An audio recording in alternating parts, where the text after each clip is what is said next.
Hey guys, it's Timmy, and this is Pro Wrestling Unlimited. As we are here on Monday, the 4th of hold on, excuse me, Monday, the 4th of March, to talk everything that went down on tonight's Monday Night Raw.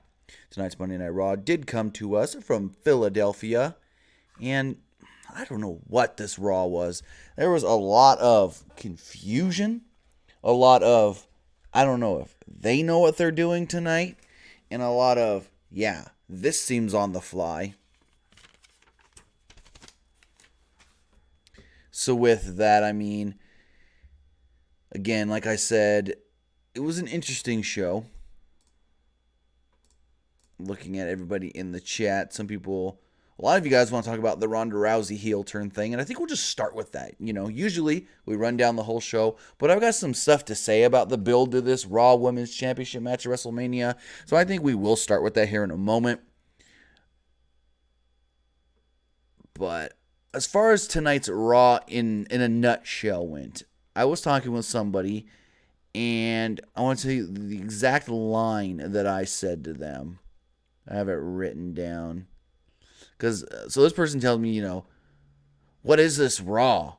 This show is just terrible tonight. And I go, I agree. It seems to me that it's just all over the place. And that's what I felt like with this Raw. Like, the announcers thought one thing was going to happen, and then something else happened. Hence, they said, in moments, Triple H will talk about what happened last week with Ric Flair and Batista. And then all of a sudden, Natty and Ruby Riott started. It's like, well, don't say moments. Moments basically means now. Moments is like, I'm going to finish my sentence and then this is going to happen. And then they go, in moments, Triple H will be out here to address Batista. And they cut back to Stephanie in the back. And I'm like, what? So it's like, I don't know if maybe they had a lot of changes tonight. I'll look into this. I don't know if maybe they had a lot of stuff as far as they had one thing planned out, and then they're like, maybe let's go a different route. It all just seems so fly by your pants. Hey, let's try this. Oh, never mind, let's try this. Never mind, let's try that. Just from last week to this week, which we'll talk about here in a second with the Becky Lynch stuff. So inconsistent. So inconsistent. And Michael Cole even says it. He's like, this doesn't seem like the McMahons just all of a sudden letting Becky back. So as far as all that goes, let's just I want to say thank you to everybody who's watching us live right now, but let's just talk about what actually went down with this whole Ronda Rousey, Becky Lynch, Charlotte Flair stuff with Fastlane and all of that. So last week on Monday Night Raw, we saw Ronda Rousey call out Vince McMahon, and she said, Vince, I need you to reinstate Becky Lynch. And Stephanie comes down. So then she says, Stephanie, you're out to do your dad's dirty work. Whatever, I don't care. Reinstate Becky. And Stephanie says, no. So Ronda says, if Becky is not in this match, if I don't get Becky at Mania, I don't want to be the champion. So she left the title in the middle of the ring. Come this week, and the other thing, Stephanie said, we can't unsuspend Becky. She's been arrested. She's being charged as we speak. There's no way we can just unsuspend her. And it made sense. And it's like, she got suspended. Maybe if she would have came to them and tried to appeal it, that would have been one thing. But no. She had to come to them and try to break the rules. So, of course, the McMahons don't want to unsuspend her, even if she has a legitimate reason to be unsuspended. She broke the rules. So, anyways, to my point, this week on Monday Night Raw, Charlie Caruso says, well, Stephanie, what's the future hold for the Raw Women's Championship? Is Ronda still the champion?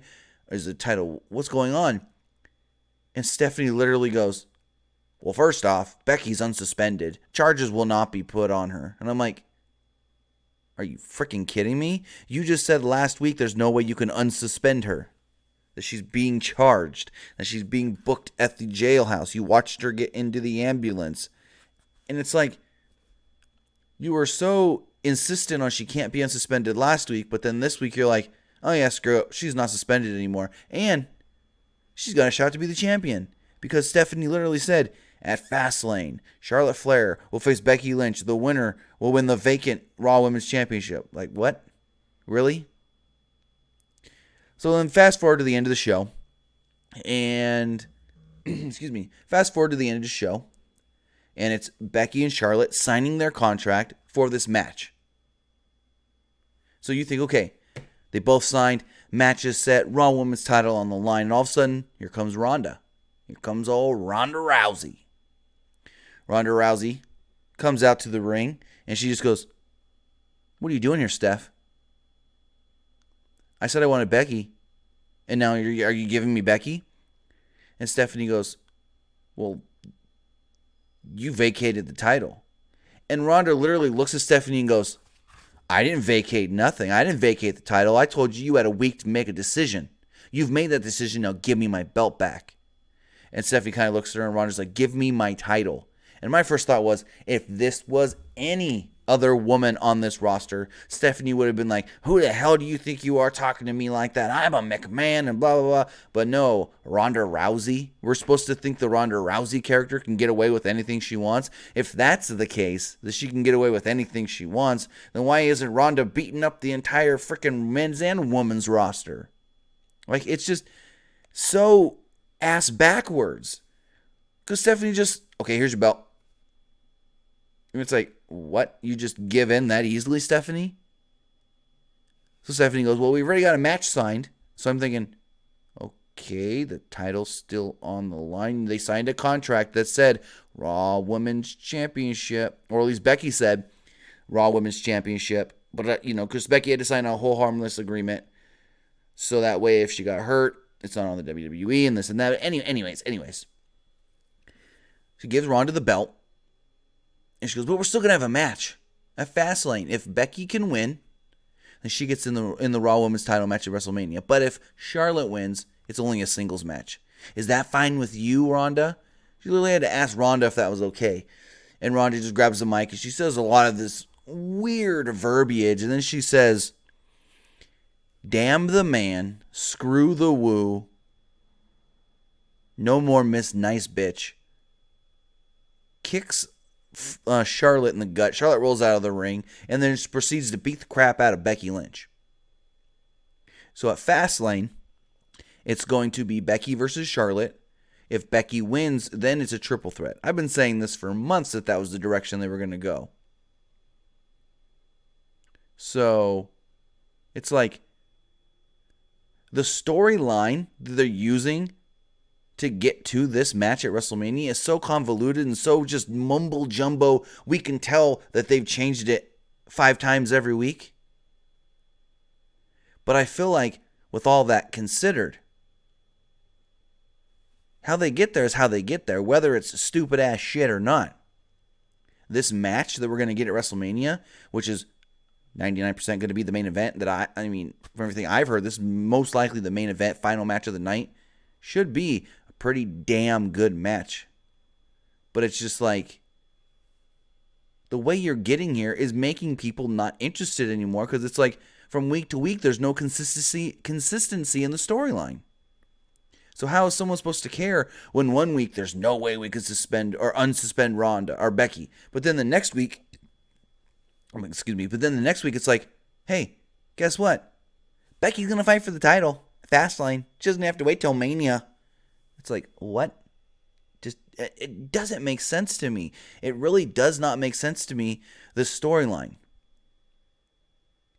And I hope we don't get more convoluted, mumbo-jumbo, jumbled, crumbled storylines going into Mania with other stories like the Kofi Kingston, Daniel Bryan stuff, or the stuff with the Raw Tag Team Championships. It's just like they're trying to do too much in one storyline, and it isn't working at the same time. So it's just like, we know that there's no way that Becky loses at Fastlane, but at the same time, it's like, well, who's going to care about that match at Fastlane if everyone knows Becky's going to win it? They're not doing all of this circle after circle after circle after circle storyline just for all of a sudden come to Fastlane and them, piss off every fan and say, ha, ha, ha, Charlotte won. Now it's just a singles. And then what? It becomes a singles after Fastlane and they do something else to stick Becky in there? I don't think they're gonna reinvent the wheel that way and say, oh, well, Becky lost at Fastlane, but we're still going to get her in the match. We're still going to put her in the match. It's like, no, Becky has to win on Sunday, and we go from there. But that's what I think of this whole Ronda Rousey, Becky Lynch, Charlotte Flair storyline. There's too much to it. They're trying to make it too oversaturated. It's too just convoluted, too much everything. And I feel like it could turn some fans off. So that's just my thoughts of that. There was a lot more, trust me, that happened on tonight's Monday Night Raw. Some good, some bad. So let's get in to talking tonight's Monday Night Raw. That started off with Roman Reigns entering the ring to kick off tonight's show. So Roman Reigns comes out and he starts talking about how, last week he said he's back. It felt so good, but now he's back to take his yard back. Or no, our yard back. Again, the crowd chanted really nicely for Roman Reigns this week. Huge chance. So Roman says, there's something you got to do. You got to get the band back together. I need Seth Rollins to come out here. Called Seth Rollins out, and they shook hands when Rollins came down to the ring. So Rollins said seeing Reigns in the ring last week was one of the greatest moments of his career. Okay? I kind of see that. I can see where he's coming from for that. He said it made him feel like he could do anything, and he would take that motivation to WrestleMania and slay the Beast. He said he would bring the Universal title back to Raw every single week. Rollins said he knows what it's like to have to vacate a championship after losing it. He also knew that if anyone deserved a shot at Brock as much as he did, that it would be Roman Reigns. And my first thought was, I don't think they're going to do it, but if this Universal title match becomes a triple threat, what the fuck are they thinking? Excuse my language, but... So, Derek Boak, I'm going to talk about that. If you guys have not, before I get going forward, if you guys have not seen the WWE Chronicle special on Roman Reigns' return, you need to watch it. I've seen most of it, or at least what aired up till I went live.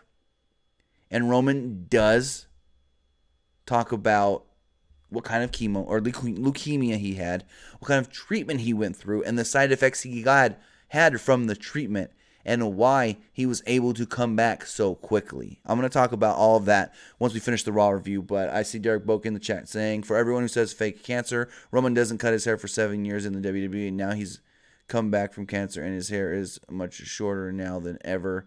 And I'm going to talk about all that. He didn't lose any hair from his chemo, because he took a special kind of chemo that's not radiation, but we'll get into that. So, as I was saying, Rollins kind of teased that the Mania match could be a triple threat, but I don't think that's the route they're going. But it did make it seem like maybe he wins the title at WrestleMania and then offers Roman Reigns a match. Offers Roman a chance to win his title back from Seth, and then we get Seth versus Roman, maybe at Money in the Bank, which is now taking place the month after WrestleMania, or it could be taking place on that May 3rd Saudi Arabia show, which is before Money in the Bank. So we'll see. Reigns said that he was wrong. While he was gone, it was Rollins who kept Raw in line, who was here for this show week in and week out. Reigns said that he had confidence in Rollins and knows that Rollins will beat Lesnar. Reigns wished Rollins good luck, but said there's still one thing missing here as far as putting this band back together. Rollins said that he would do anything for Reigns. But after what Dean did to him, he's not sure if he can what I'm trying to get at. He said he's not sure if he can forgive, basically. And the crowd chanted for the Shield. Reigns said he learned how short life was when he was gone. Reigns didn't know if this was the last time that they were going to be able to bring the Shield back together again because Ambrose was quote unquote making headlines.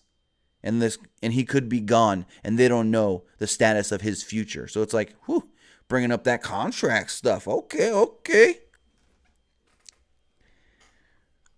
Rollins said, you know what?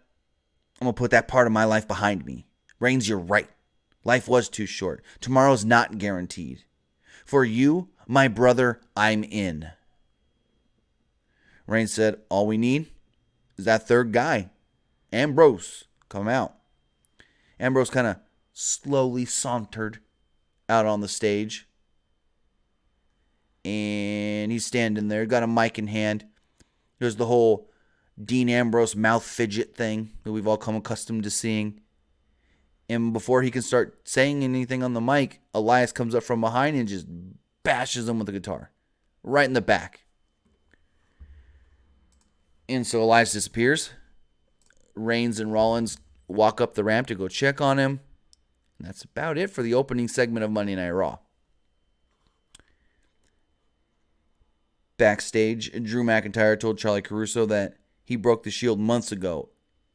And what we saw out there were three pathetic individuals.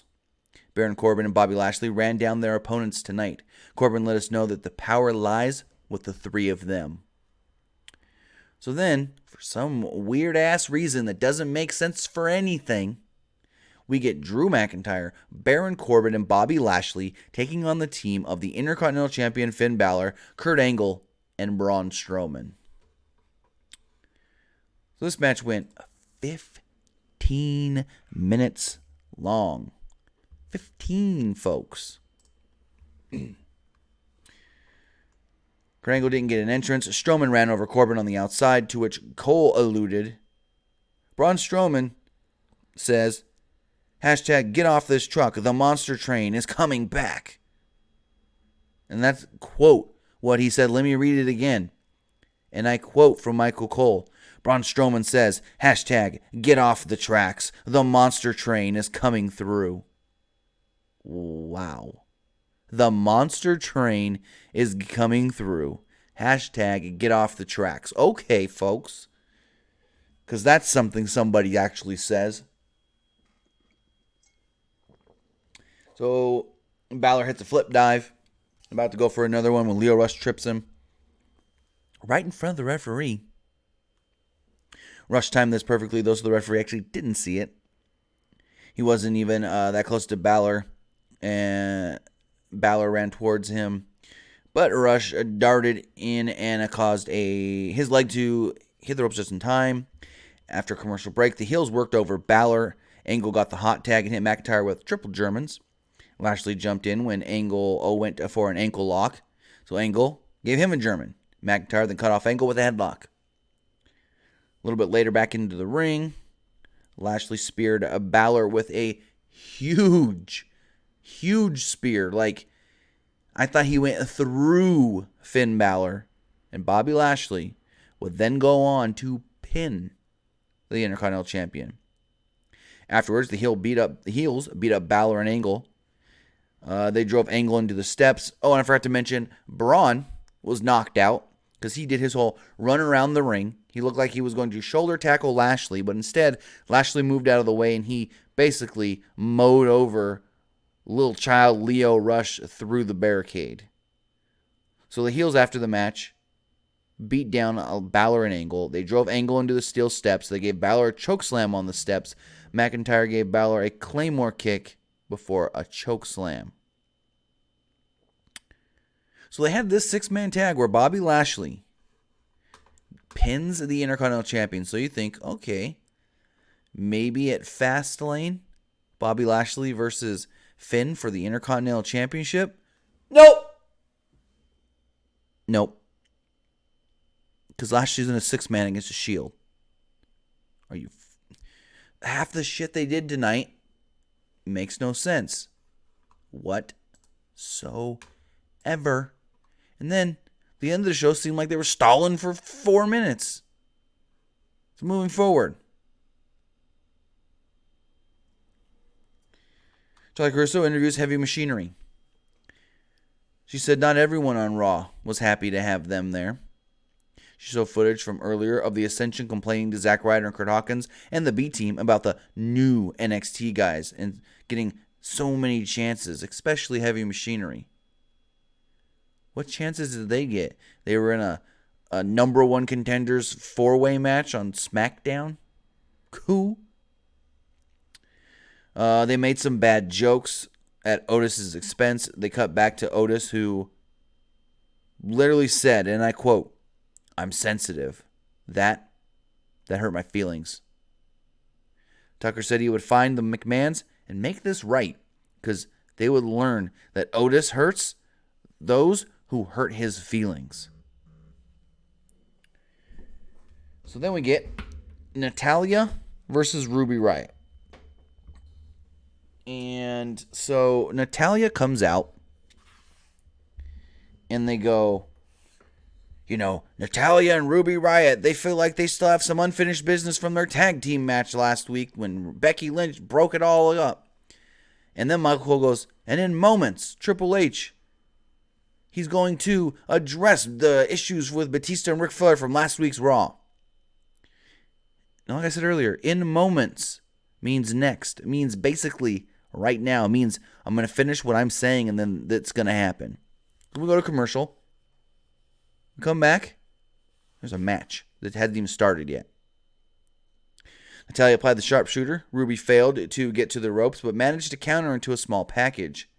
Natalya reversed into a small package of her own and pinned Ruby Riott in 2 minutes. Afterwards, as Natty was walking up the ramp to go to the back, Lacey Evans would walk down.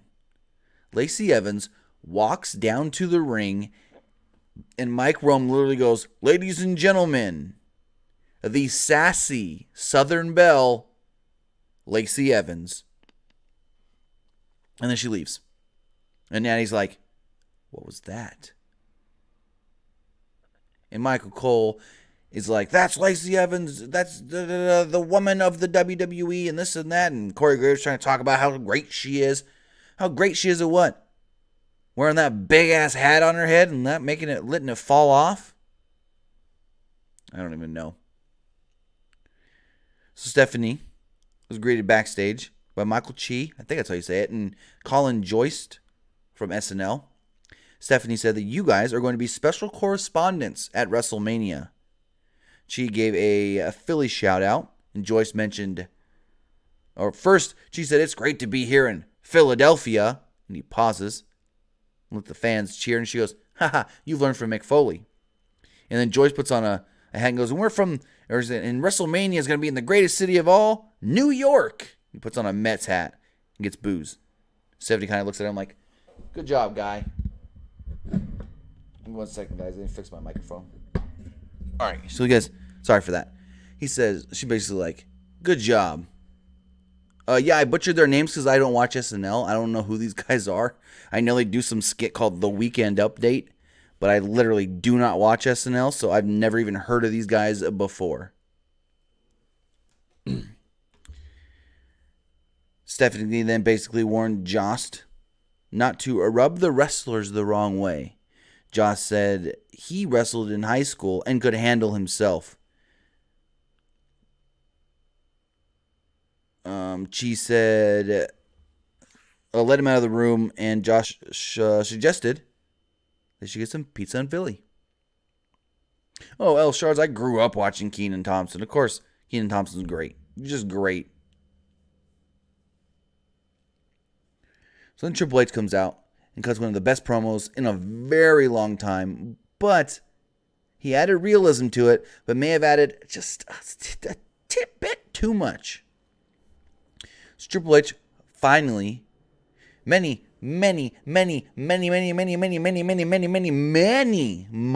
later, Michael Cole, Triple H just finally come out. And they play a video of Batista from his Instagram where Batista says, "I don't really like Philadelphia," or I really don't like Philadelphia, so I'm not going to be there. It's not like I have any other obligations that are holding me from being there. I just don't want to be in Philly. But next week, I may show up in Pittsburgh. You never know. Maybe I will. Maybe I won't. I don't really care for Pittsburgh, but maybe I'll show up. Okay, cool. So Triple H says, last week was all about honoring Ric Flair. And he talked about how he rode up and down the roads with Rick, and he knew the man that was the real Ric Flair, Richard Fleer. He spoke about their travels together, being at, he said, Flair was at my side at my wedding. I was at Rick's side, maybe not at all of his weddings, because who can keep up with that many weddings? And then he recalled Flair's, battle of life when he almost died. He said that he always left his phone on, and every time his cell phone rang when Rick was in the hospital, he worried and feared that it was that question, or it was that call that Rick's not with us anymore.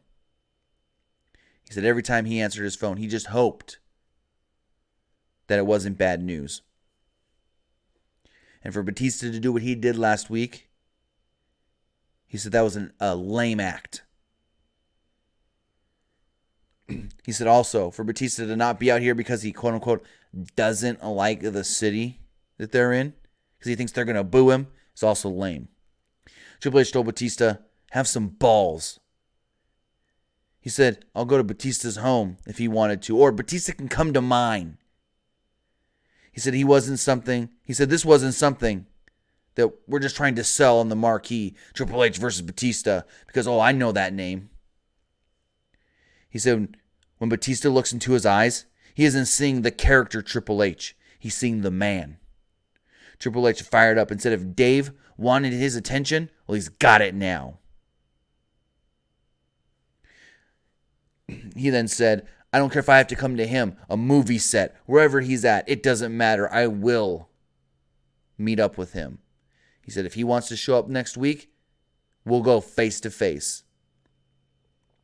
I like this a lot. I did see some online saying they didn't like it. I liked it a lot. I just wish he didn't do the Richard Fleer thing. Like, they're trying to add too much realism into stuff, and it's kind of going over the line a little bit to me. So, as we talked about earlier, Stephanie told Charlie Caruso about the vacant Raw Women's Championship and the match that was supposed to happen for the title at Fastlane. We then get Heavy Machinery in a gauntlet match against the B Team, Hawkins and Ryder, and the Ascension. Heavy Machinery eliminated all three teams, and this entire match was no more than 6 minutes. Otis picked up the pin for all three eliminations. He pinned Bo Dallas after they gave him a compactor, pinned Victor after a splash, and pinned Hawkins off of an elbow out of not the worm, but the caterpillar. And Michael Cole made note to tell us Scotty 2 Hotty does the worm, Otis does the caterpillar. And it's not supposed to be caterpillar as far as it is and isn't supposed to be caterpillar as far as the bug. They're Heavy Machinery, and Caterpillar makes bulldozers and tractors and all those kinds of deals. So that's where the caterpillar thing comes in. So then there was a quote-unquote special look at the upcoming movie Captain Marvel. They showed some of Brie Larson's training. Then she showed some Ronda Rousey stuff. Then the SNL guys were just walking around backstage. Joyce claimed that he was up to date on the WWE product right now, loving wrestlers like the Bushwhackers, Coco Beware, and Razor Ramon. They ran into EC3, who was standing in the corner, cleaning a mirror. That's it. Cleaning a mirror. Good note, though. Main event tapings. Spoiler. He pinned and beat Apollo, who beat him last week, 50-50 booking. They then got hugs from Titus O'Neil. Titus took a picture with Chi. I hope I'm saying that name. I don't even know. And then No Way Jose came up and they got in his conga line. Okay. We then got the announcement of Tori Wilson, the, as Michael Cole called her, trailblazer. Tori Wilson going into the WWE Hall of Fame. And I felt like most, if not all, of this video package was not about her in-ring ability or whatever she did in the ring. but about her being pretty, about her looks, about her being a pretty girl that can also try to get in and wrestle, because she changed things. She changed some perspective and perceptions. And as Michael Cole said, she was a trailblazer. No offense to Tori Wilson, what did she trailblaze? She never won a championship, which she was asked about by ESPN.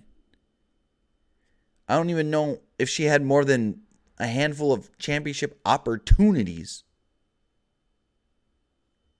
So, it was just very weird. I mean, this shows right here, WWE can literally put anybody they want into the Hall of Fame. Joe Decker, I believe that happens later on in the show, because it was coming out of a commercial that happened. So backstage, Charlotte told Charlie Caruso, who looked so much shorter than Charlotte. I mean, yeah, she's 8 inches shorter, but Charlotte looked 2 feet taller than Charlie. She told Charlie that she would put Lynch, she wouldn't just put Lynch on the shelf, she's going to put her out for good. She called Lynch a one-legged competitor in an ass-kicking contest. She said the best part of the WWE is when the universe will get to bask in her glory. Who you think you are, Keith Lee? Yeah, Charlotte's about 5'10", 5'11", depending on what website you check for height and weight. So yeah, she stole Keith Lee last week. She calls herself the gold standard. She thinks she's Shelton Benjamin last week. So backstage, Rollins approached Ambrose. Rollins said, brothers fight, and they get through everything. He'd like to think that there's still a mutual respect between the two. He called Ambrose his wrestling soulmate, and he'll always get over it. He said they have a one chance to do this right away. Ambrose said no. He appreciated the help last week, but he had his own business to take care of tonight against Elias. Come back from a break, and Elias' song was already underway. He's saying that he knew he was in Philly because the Stanley Cup was nowhere to be found. Because everyone's mom looks like that googly-eyed slob Gritty. Fans chanted Gritty. I don't know what Gritty is. He said everyone he saw was a fat load because he saw the Eagles fans eating horse manure on the side of the road because Bryce Harper told him his career was about to die. The joke is that the Phillies can't get people to play for them, but they were able to pay Bryce Harper enough to pay for them. That's the joke they were trying to allude to that was going around over the weekend.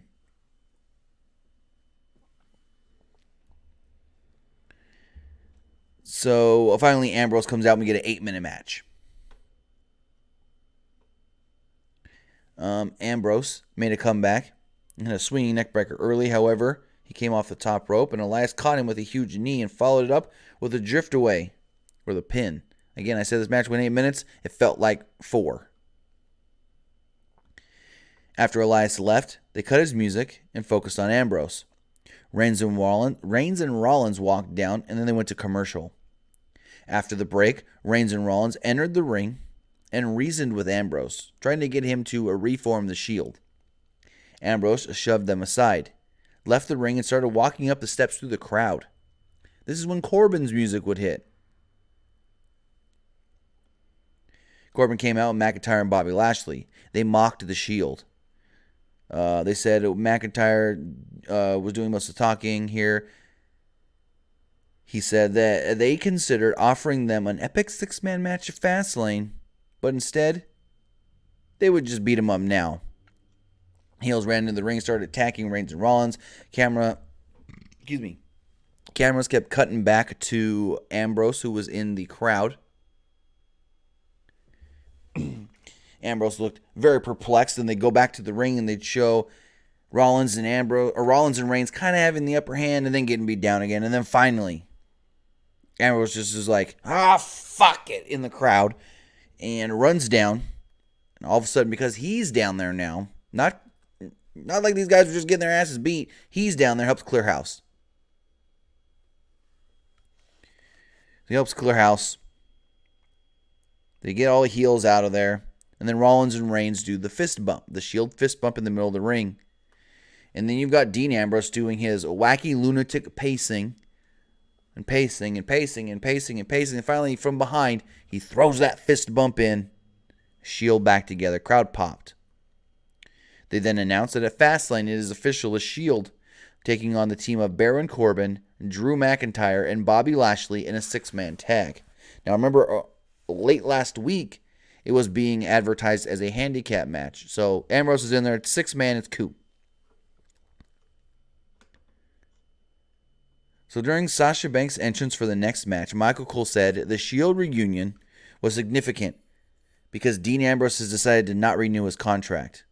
Renee Young confirmed this and said Ambrose was moving on to greener pastures. Graves knocked her for saying greener pastures because he was already in WWE. Young said, "You don't know what he has planned." Huh? That's weird. That they're really hammering the fact now that he's going to leave and he's going to do better things outside of the WWE. Only thing that I've heard as far as maybe him changing his mind is that Reigns thinks that he can maybe get him to change his mind. Reigns was asked, I think it was at a local at a meet and greet a week or two ago. A fan asked him, "Hey, what's going on with Ambrose? Is he going to stay or not? Or is he going to leave or not?" And Reigns told the fan, "Don't worry, I'll take care of it." Like, he's going to persuade Dean Ambrose to stay with the WWE and re-sign a contract. Because we already know WWE's trying to sign guys to 3, 4, 5-year deals. So we'll see. We'll see if the big dog can work his magic. So the next match was a 3-minute match between Tamina and Sasha Banks. Banks applied the crossface, but Jax pulled Tamina out of the ring. Again, this happened right in front of the referee like earlier. Nothing happened. Referee just stood there like, what are you doing? You pulled her right out. Shouldn't I at least... Oh, never mind. Like, he should have at least ejected Nia. So, Bayley tried to fight off Jax at one point, and Jax tossed her aside. Then Banks took her out with a Meteora. Jax distracted Banks for another time, allowing Tamina to hit a super kick and pin one half of the WWE Women's Tag Team Champions. I get why they did the match. It's just to build a little more intrigue towards the tag title match on Sunday, but it really wasn't that needed at all. Backstage, Joyce... So we come back from a commercial. Or no. So backstage, Jost was on his own because Che, whatever his name is, went to the bathroom. Strowman approached and intimidated him. Jost asked Strowman, and I quote, "Is this stuff real?"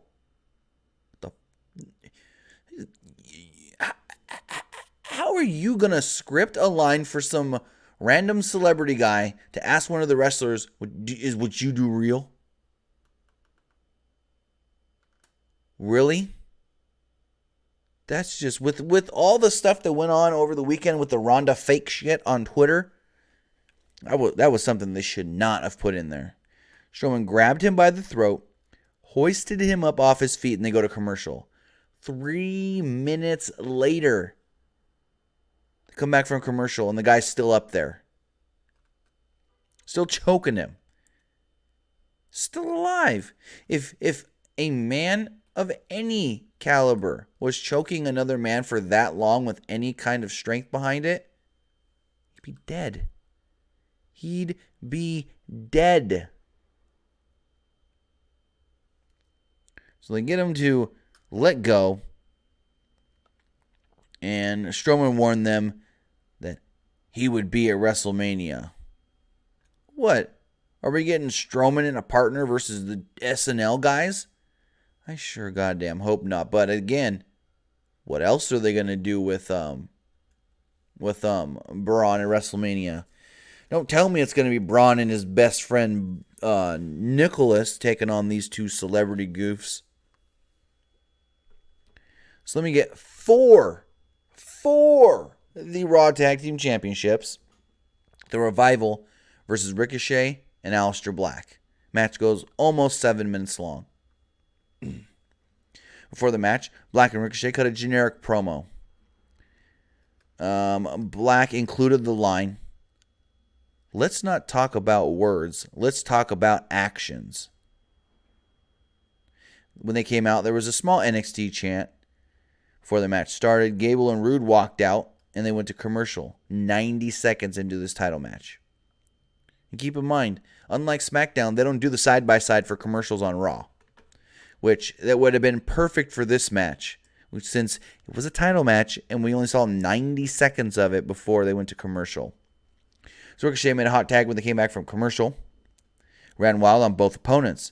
Gable and Rude suddenly then attacked Dash Wilder, and the referee called for the DQ 6.5, almost 7 minutes in. Think about this. People got involved earlier in the night. No DQ. So it's like some referees uphold the law, some referees don't. It's like you heard back in the day. Some referees or some cops want to, charge everybody with everything that's against the law, but then you got your crooked cops who don't care sometimes. So we got referees that uphold the rules, and we got crooked referees that say, "Oh, you got involved? Okay, whatever." Anyways, so Gable and Rude attack Aleister Black and Ricochet. After Gable and Rude beat up, they then also went after Wilder and Dawson. They stepped into the ring. Oh no, they beat up Dawson and Wilder first. My bad. Then they got into the ring and got into the faces of Ricochet and Black. They argued. They ended up trading fists. Ricochet and Black got the better of them. My bad.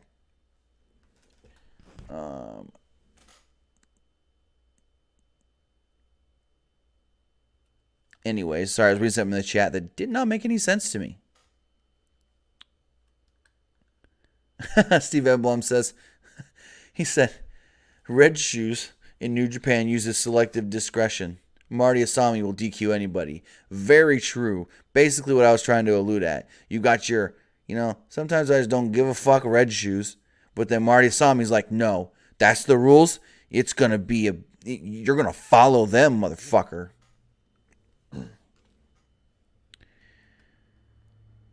So with Gable and Rude on the outside, they got thrown out by the NXT team of Ricochet and Aleister Black. Ricochet and Black both faked dives. Crowd cheered. Really feels like Gable and Rude are heels now. They then literally plugged next week on Raw a face-to-face between Batista and Triple H. And Corey kept going, "Well, Batista's going to be there. I know it. Sources have indicated to me. Remember, I live in Pittsburgh. Sources have told me that Batista will be there."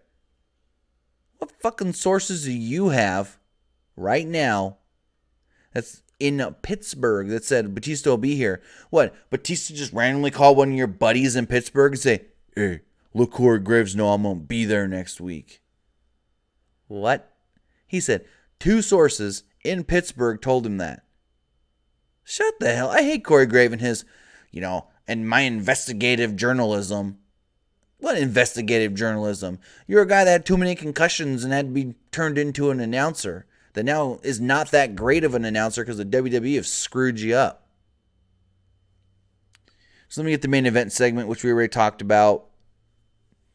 They had Charlotte Flair come down, or not Charlotte, yeah, Charlotte Flair come down, Becky Lynch come down.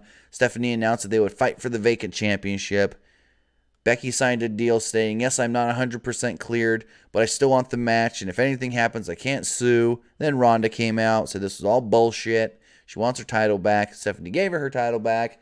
Match is no longer a title match. It's now for Charlotte to be in the match at Mania. And then Becky got her ass beat. And then at the end of the show, Stephanie goes, "I'm really intrigued to see what happens with all this. Ronda Rousey thinks she could just do whatever she wants." But Stephanie, she thinks she could do whatever she wants Because you let her do whatever she wants. You let her talk to you however she wants. And there's no repercussions.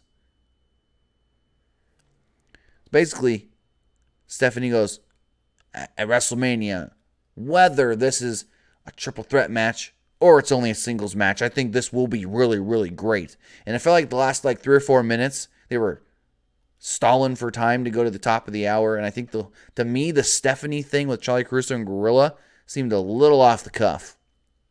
But now, that was Raw.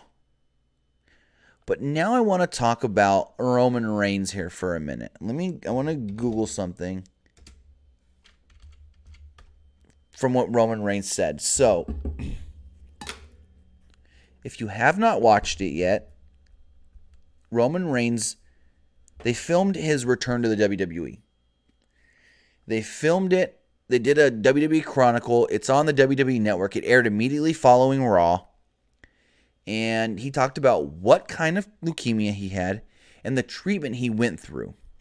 Roman said that he had CML, chronic, I hope I say this word right, myeloid leukemia. And it's a type of cancer that is very, very early stages of cancer. He said it's one of the best, forms you can have to get treated because it's such an early stage of cancer that it can be treated rather quickly and rather effectively. Roman would then also go on to state that he did go through chemo, but he actually went through what is called oral chemotherapy, which is chemo in pill form. Roman did not have to go through any of the radiation that has many different side effects like weight loss or weight gain and the loss of hair. So for all of you people that kept saying, well, Roman wasn't sick because he didn't gain or lose any weight. He looks fine. Roman Reigns this. It's because of the type of chemo he went through, the oral chemo, and how early on they caught that his leukemia was back. And Roman did state, for the first couple of months when he started taking the oral chemo, he was bedridden. He could barely get off the couch. He also stated that he felt lucky that he can do the oral chemo because he don't get all the radiation side effects, but he did get some side effects. He said for those couple of months that he was on the chemotherapy, he actually had arthritis in his legs all the way up to his hip, which is one reason why he was bedridden and it was hard for him to walk. He said that his wife was literally taking care of everything. He is now in remission. He is in the first stage of remission, which means that he could still, down the line, need more treatments, but all things considered, look good. So that is what happened with Roman. He really did have leukemia. For all you goddamn people that kept saying it was fake, it's not. He did go through chemotherapy, but he didn't have to go, because of all the advances within medicine, he didn't have to go through radiation. A lot of times radiation is when you have a higher stage of cancer. And Steve Emblem, I'm timing you out for that one. That's just uncalled for. We don't need to make fun. They're not going to make fun of his leukemia and his remission and all that right now. But, the radiation is for when you're a higher stage of cancer and they need to try and get that cancer out of there faster and a more tougher rate because your cancer spread more. Because they found it in him so early, he was able to not have to do so much chemo, not have to do such invasive chemo, and that's what really helped him and allowed him to come back so quickly. He even said that, people may think that I didn't have it that bad because I don't look like it. But the oral chemo is what allowed me to still be able to come back this quickly. So I just wanted to bring that up and talk about that because it was something that would really hit me hard with having 3 family members go through cancer. And, everybody that kept doing the whole fake cancer thing. It wasn't. I advise anybody to go watch that documentary. Go watch that. Aggressives, the Boss 25. Yes, Aggressive was where I'm looking for.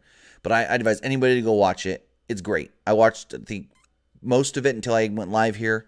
But that is what the actual chemo and all of the, I guess you could say, forms of treatment Roman had to go through. Now with that, we'll take a couple of calls. We're not going to go too many calls here, but we will take some calls from you guys here in one moment. You can call in 559-475-8473, 559-475-8473. Also, you can text in as well, 510-906-1341. Both numbers are in the live chat. So if anybody does want to text in or call in, we will be taking calls here in just one moment. I'm loading up right now. If a Skype would want to work, I mean, it's the never-ending problems with Skype. Sometimes it wants to open up really quickly. Sometimes it wants to take all night. But if anybody, like I said, everything's up now. So if you do want to call in, 559-475-8473 is the phone number. If you do want to give your thoughts on tonight's Monday Night Raw. While we wait for calls to come in, we will look at the chat.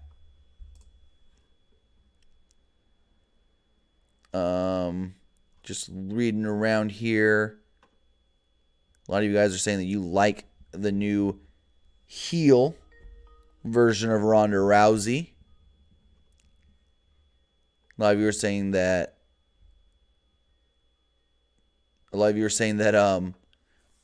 Raw was not good tonight. Noah Kaser says, Tim sounds very uninterested in this episode of Raw. I can't blame him. There was a lot of things to be uninterested about in this episode of Raw. But with that, let's take our first call. Caller, you're on the air. What's going on? How you doing, Tim? Pretty good. Yourself? I'm doing pretty well. So how do you feel about Raw entirely as a whole tonight? Because I want to give you my little thoughts about it too. As a whole, I thought it was all over the place. Kind of like a lot of last-minute decisions, and just like, let's just try this and see if it works. Not like, okay, this is the plan, we're going with this. Kind of just like, let's beta test some things and see if it really actually pans out with the fans. Mm-hmm. Well, as for me, like, I may have gotten in there late, but I did catch a few. Yeah, like you said, the whole all over the place. I definitely agree that, I definitely agree to that. But the whole Tori Wilson thing, like you said, did you even really remember her like that? I just remember her from Lawler calling her puppy. I mean, I remember Tori Wilson because, her time within WWE, I was like 13, 14, 15. So I thought Tori Wilson was like one of the hottest women in the world. That's what I remember Tori Wilson for, not for her wrestling. Heck, I remember Tori Wilson because of the HLA stuff with Dawn Marie. Wow, that was so long ago. That was a long time ago. That's how long it was. Tori Wilson has not been around since like 2008, 2009 when injuries made her have to retire. She's been gone for 10 years. Gone for 10 years. Well, that's something. Really? Yeah, just the puppy stuff, that's what I remember. But the whole, but now move on to the subject, the whole the whole Ronda thing. Right. I legitimately did feel bad for Ronda and for the whole Ronda promo. She was being honest there, like, she's getting basically Batista 2014 during the whole Daniel Bryan situation. Right. About that, Tim. It's just poor Ronda. Like she said, like she's legitimately leaving after WrestleMania too. Well, it's not leaving, but she has advised them that because her contract allows this, she will be taking some time off after WrestleMania. Oh, okay, but will she I know it's too early to say, but is she coming back or anything like that or anything or no? After WrestleMania, after the whole. What we can confirm is that her contract with the company does not expire until April 10th, 2021, I believe. Holy damn, that's a long time. Well, she signed a 3-year deal in 2018. So 18, 19, 20, 21. So she signed a 3-year deal. So, of course, they're going to bring her back and use her again. And some are hoping that she could come back by the end of 2019. She takes like 5-6 months off, does what she wants to do, and then they can bring her in sporadically here and there for big matches, maybe like a SummerSlam. Probably not this year's SummerSlam, though, but maybe bring her back at Survivor Series, the Royal Rumble and Mania and stuff. The bigger shows. Kind of like a Brock schedule going forward. Yeah, but do you think she might need a little bit more training? Because after that fall, she already knows she needs it. Not really. I mean, I don't think she can still improve, yes, but it's like, unless she's out there 4 nights a week like everybody else, how much more can she really improve? If you understand what I'm trying to say there. I understand completely. So, like they say, repetition's the best way to learn. And yeah, you can train all you want at the PC, but it's not like doing full-blown matches in front of crowds and stuff and feeding off the crowd, learning how to change things that was planned on the fly because something happened that isn't going to happen when you're training at the Performance Center. Mm-hmm. Well, that's all I got to say about that. All right. I think it's like, what do you think? I'm sorry. Oh, I said go for it. Oh, no, I'm saying that's all I got to say about it, really. Like, for me, it was just an average day of Raw. Really nothing special, nothing going on. Because remember, like you said, it's like at least 2 weeks until pay-per-view, and really nothing major is going to happen until like after Fastlane. Really, that's not even 2 weeks to the really pay-per-view. Going to start going popping. No, not even 2 weeks to the pay-per-view. The pay-per-view is this Sunday. Oh, this Sunday. Oh. Yeah. The Batista thing got me all messed up. Exactly. Oh, that's funny. But all right, K-Tune. All right. Thanks for the call and have a great night. Yeah. All right. Let's just jump right into another call here. Caller in the air. What's going on? Hey, what's going on, Tim? How's it going? I'm doing good, sir. One question I wanted to ask you about tonight. The girlfriend and I were just talking about it. The whole segment was about Batista and Triple H. Was that scripted, or was that playing out real, or is that just part of the storyline? Honestly, I don't know. I could see maybe Triple H freestyling a little bit. Like, I don't know how scripted Triple H actually is. I would assume he's got input on everything he says. So, yeah, for him to go out there, I didn't mean to cut you off, Tim. I'm sorry. You're fine. Go for it. I was just going to say that what I was going to say was me and my friends were talking about it. I was like, wait a minute. I mean, this is kind of like the same pipe bomb as CM Punk when he called out Triple H, but instead he said from Phil Brooks to Paula Beck. I was like, shit, is this the same kind of thing we're getting with the Batista segment like that? Right. Like I said, I don't know. Because, like I said, I don't know. Go for it. I'm sorry, I cut you off again. I'm sorry. You're fine. But it's just those are the thoughts I had in my mind about that, and I was just like, shit. But and also the other thing is, I know we're going to get the triple threat between Ronda, Becky, and Charlotte. Oh yeah. Why did they have to throw this? Why did they have to throw like this curveball between? Becky's out of it, Charlotte's now out of it, or whatever. I don't get why they went on and just did like this real big curvy way of keeping the storyline alive. Here's the one thing I don't understand that I didn't mention earlier. So they're doing this match now to where if Becky wins, she gets in the triple threat. But Becky was going to fight for the title anyways before Ronda came back out. So in that regard, you would just think, screw the match at Fastlane and having the stipulation, just put all 3 women in the match at WrestleMania. But the one thing that I forgot to mention earlier is nobody's remembering already. Everyone's forgetting Becky won the Royal Rumble, not Charlotte. So technically, if you really want to be specific, Charlotte should be the one facing or fighting for her right to be in this triple threat, not Becky. Exactly. Oh my God, that's what I'm getting at. I'm like, wait a minute. She won the Royal Rumble. Becky did. Why are they having this kind of a match? I can understand if this was Becky, if you win, you're unsuspended. But Stephanie literally just said, hey, we're cool with Becky now. She can come back. I just don't understand. I mean, it's just like me. I don't understand sometimes the WWE creative team, or they just like, sometimes I wonder if they're idiotic or they just don't know what the hell they're doing. It's because Vince is 72 years old and forgot what he did last week. Very true. Very true.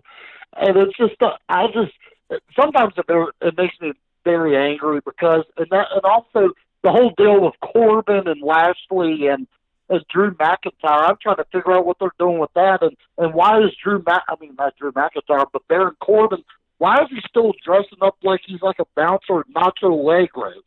I mean, that's just I have no clue. Thing. But but like you're saying, what's going on with the Baron Corbin, Bobby Lashley stuff? It was weird that Bobby Lashley pinned the Intercontinental Champion in a match that meant nothing. Because it's not like it's Lashley versus Finn at Fastlane. Maybe this can lead to Mania, but that's like 6-7 weeks still. They're going to have Lashley beat him again before Mania if they want to set that up. Right. And what's the whole deal with them picking on poor Kurt Angle, man? I mean, Kurt Angle, he's a Hall of Famer now. He's a legend in the business, and they're just dicking him over, kind of like the Hart. I'm like, why would they do this kind of shit? I mean, the only thing I could think of is Kurt asked if he can wrestle again, so they said, oh, you want to keep wrestling? Well, we'll make you not want to wrestle anymore. That's why I think exactly like the Hardy Boys. Every damn time they have them in a tag match on SmackDown, and they always screw them over.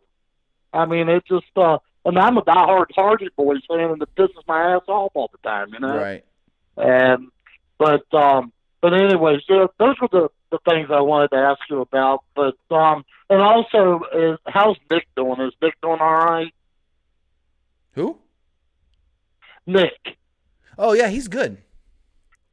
Yeah, I just haven't heard from him for so long on the podcast. Nick took a new role at his normal job, which basically doesn't allow him time to do the podcast anymore.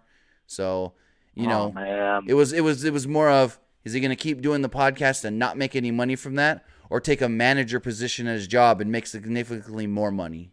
So I understand his decision. I would have done the same thing. Oh, God, me too, brother. But, hey, tell Nick hi for me, because I love both of you guys, and thanks for taking my call. Not a problem. And thank you so much, Tim. Not a problem. Have a great night. You too. All right, we'll take a couple more calls here. If anybody does want to call in, 559-475-8473. You can also text in as well. You can text your questions to 510-906-1341. And we do have a couple text messages here to read. It's this one from the 512 says, why is Ronda... never mind. This text is kind of... Yeah, this text makes no sense. Let's go to the next text message. 785 says, my question is, what do you think of Tori Wilson being in the Hall of Fame? And I said it already here tonight. It makes no sense to me. It's basically WWE showing that their Hall of Fame has no standards, and they can throw anybody they want in there, and they're running out of women to put in. 817 here says, people said WWE going to put Roman in the title match between Rollins and Lesnar. I think will be a horrible move, because if they do that, it will make Roman a bigger heel and it takes Seth Rollins' spotlight away at WrestleMania. It won't make him a heel, because Seth already said tonight that he believes that Roman also deserves a shot at Brock. So it wouldn't make Roman a heel, since technically they alluded to Seth wanting to make it a triple threat, but I don't think they're going to, because they already have the women's triple threat, and you don't want too many triple threat matches for titles, because it just waters things down, making everything seem the same. But with that, let's take another call. Caller on the air, what's going on? Hey, Tim, how's it going? Pretty good, yourself? Yeah, I got two questions for you.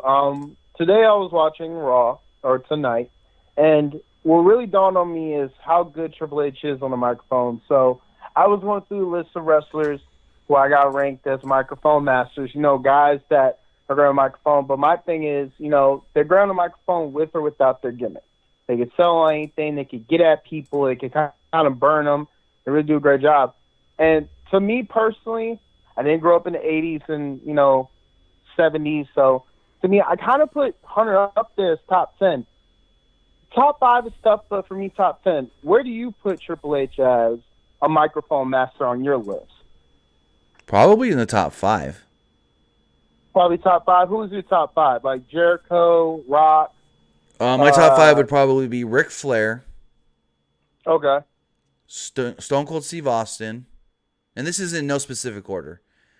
Yeah. Stone Cold Steve Austin, The Rock, Triple H, and Shawn Michaels. Yeah. But for me, I like Shawn. I think he's great at times he could sell. But for me, it would probably be Jericho, Flair, Rock. Austin, sometimes he could really, really get someone on the microphone. Austin could really blaze somebody at times. And then I'll probably throw in Triple H. Right. And that's in no specific order for me, because Austin did have at times where he would just, like, one word would give him the biggest pop. Oh, for sure. And my second question is, okay, I understand. Well, I don't understand. They put Tori Wilson over ladies such as Victoria, such as, I don't think Melina's been inducted yet. No.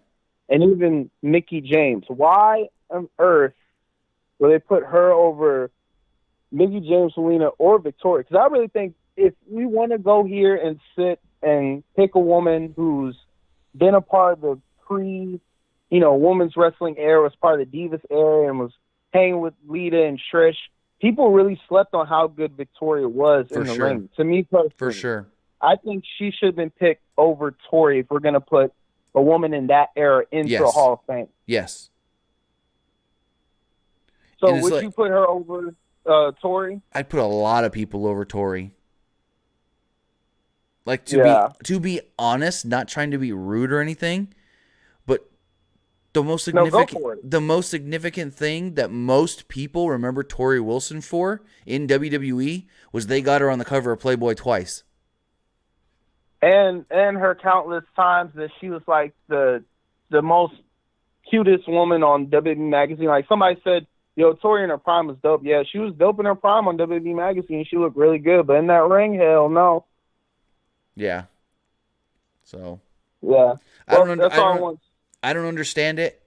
It just shows that there's no actual standard for who goes into the Hall of Fame and who doesn't.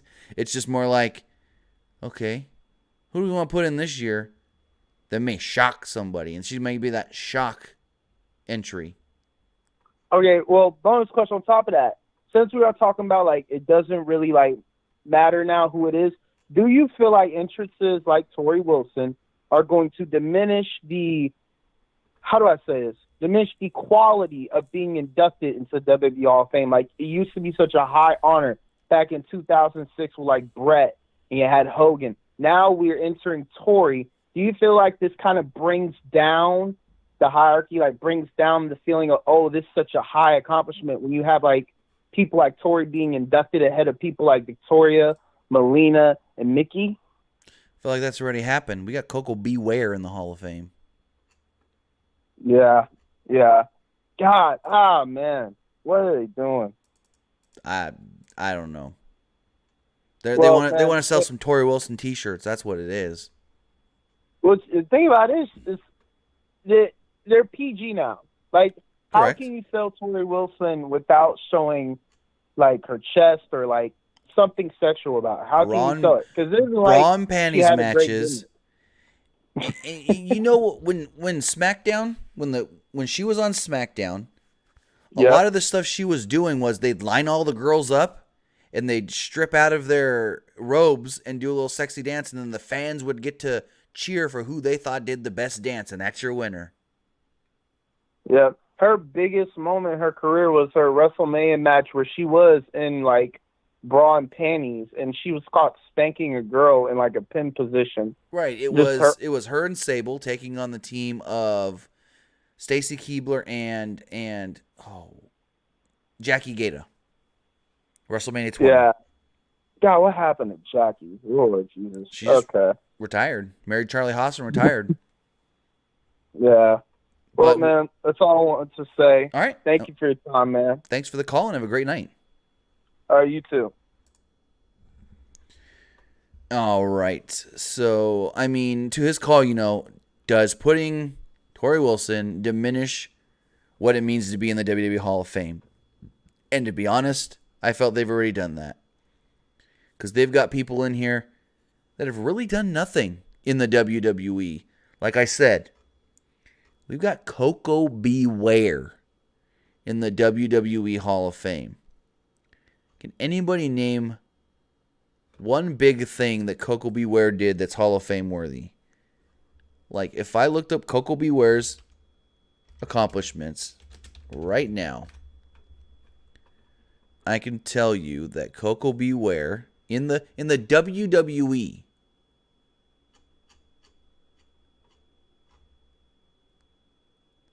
never won a championship.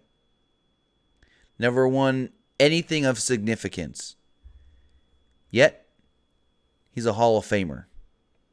I don't get that at all. So, let's take one final call before we do wrap everything up, though.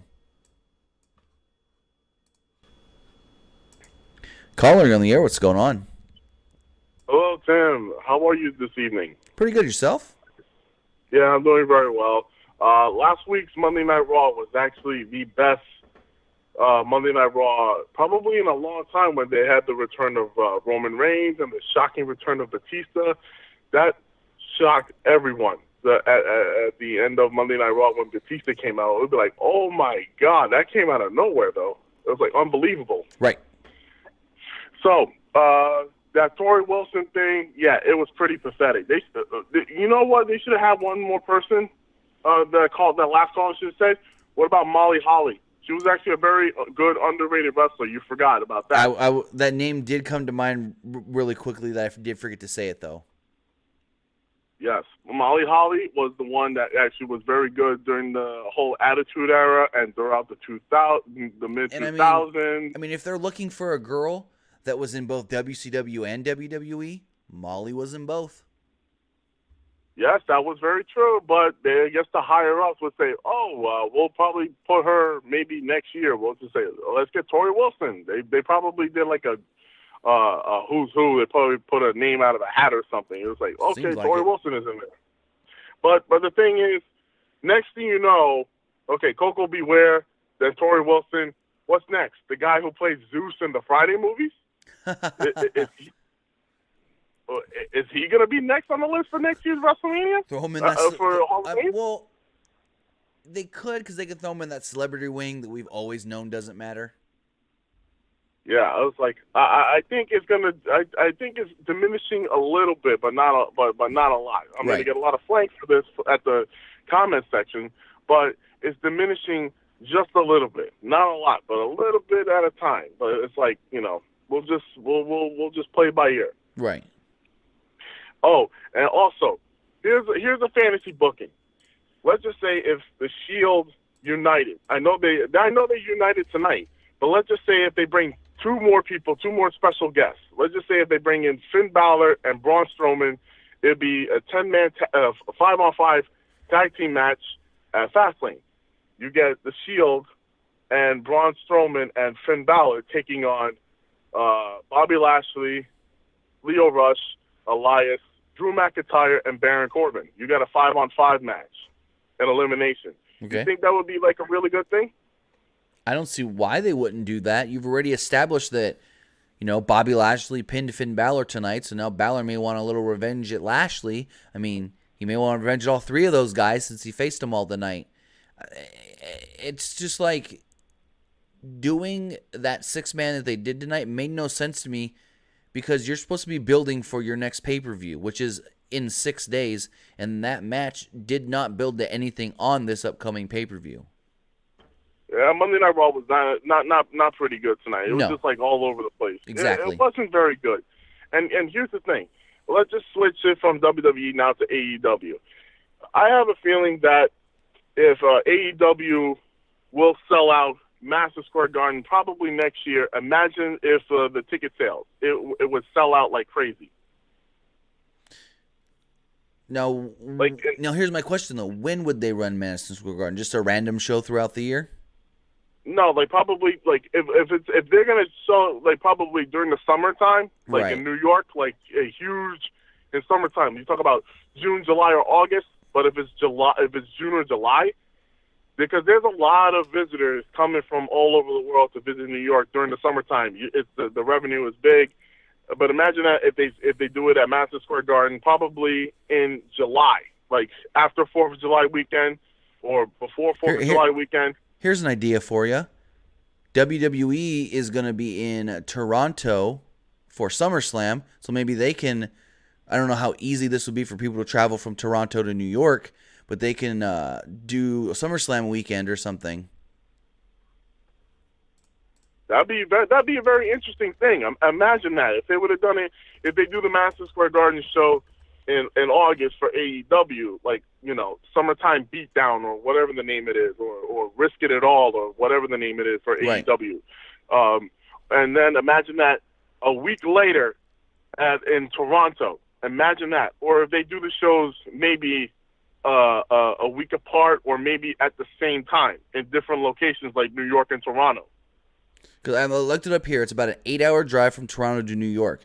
So realistically, if they ran like the Friday before SummerSlam, then they can run, and then fans that are in New York for, AEW, then the next day drive up to Toronto and be there in time for SummerSlam Sunday. So, you got Fridays, you got one show. Maybe you can even make it in time to Toronto for NXT if you leave early. And boom, there you go.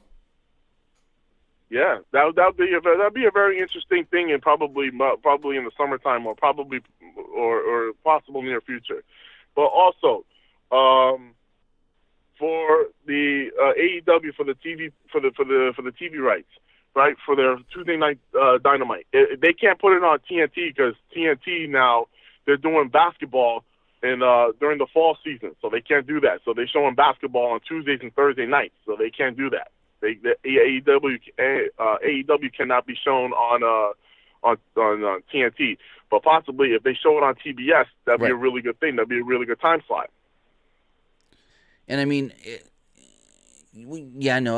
think about what you're saying. Yeah, it would have to be TBS. It would be. It would. Right. That's either that or they put it on True TV, which is part of the Turner right. the Turner network. Yes. Okay. And I would like to say before I leave, you guys, Tim, you're doing very good with your podcast, and all the true fans always back you up for everything what you say, and we get very good updates from you. You work very hard for what you're doing. Well, I want to say thank you for that. That really means a lot to me. Yes, I know I'm going to get a lot of, also to the people out there at the comment section, Roman Reigns' cancer, his leukemia was real. Yes. For all those the people that disrespect Roman Reigns and everything, okay, look, there's a special place in hell for you guys, and for the people that they say that the cancer was fake or there's a storyline. Go to hell for that. Okay, simple as that. Thank God you blocked or you deleted the other naysayers when they say Roman Reigns' leukemia is not real, all that BS. No, it was real. Trust me. I seen a little bit of the documentary a few minutes ago. Yeah, I saw. Hello? I would say I saw about half of it, 3/4 of it as well, and he tells you everything. He tells you what kind he had and the treatment he underwent. So they're not storylining this up. Yes, it's true. They're not buttering it up. Here's the thing. Fastlane is not going to be. Sorry about the disrespect, but Fastlane is not going to be that good of a WWE pay-per-view. Everybody's getting all hyped up for WrestleMania, so we're all just waiting for that. It's like waiting for for the Avengers movie to come out. Everybody's just waiting for it. Nobody wants to see nobody wants to see any of the other Marvel movies. Everybody wants to see the Avengers, and that's it. Avengers is like WrestleMania. It's like a huge show. Exactly. And I feel like I want to say thank you for the call and have a great night. You as well. I want to say, Fastlane this weekend, as we wrap everything up, it may be one of those shows where it's like, oh, we just got to put something on before WrestleMania. This could be good, this could be bad. It could be one of those types of shows where it's just like, they're not going to put everything they have into it because really that's everything they have is going to go into WrestleMania. And so we'll see how it all does pan out. But as of right now, Fastlane just kind of a meh show to me. A meh show to me. So with that, I want to say thank you to everybody who's here in the live chat, everybody that watched later on replay here on YouTube. And as always, subscribe right here to the Pro Wrestling Unlimited YouTube channel. You can also follow us on Facebook, facebook.com/Pro Wrestling ULTD. Follow us on Twitter @PW Unlimited. And we'll be back again live tomorrow following SmackDown Live. Have a good night, guys.